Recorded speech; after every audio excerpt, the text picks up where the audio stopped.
अस्सलाम वालेकुम सर। वालेकुम सलाम। सर किहड़ी जगह तो आए हो? मैं जी 441 समुंदरी था।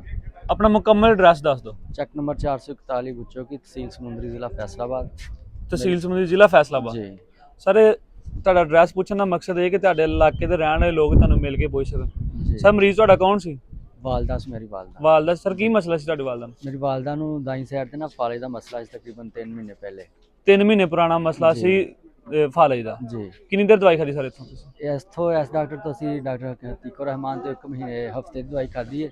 हुण दूसरे हफ्ते दी दवाई लैन आए माशाल्लाह मरीज काफ़ी बेहतर। ਕੀਮਤ ਤੀਕੋ ਰਹਿਮਾਨ ਦੀ ਤੁਸੀਂ 1 ਹਫ਼ਤਾ ਦਵਾਈ ਖਾਦੀ। जी ਸਰ ਤੁਸੀਂ ਦੂਸਰੀ ਦਫਾ ਦਵਾਈ ਲੈਣ ਆਏ 1 ਹਫ਼ਤੇ ਤੋਂ ਬਾਅਦ जी ਮਰੀਜ਼ ਨਾਲ ਲੈ ਕੇ ਆਏ ਹੋ? नहीं मरीज़ नहीं नाल लैके आए ਜੀ ਜੀ। ते मरीज़ दी हालत काफ़ी बेहतर अगे नालों।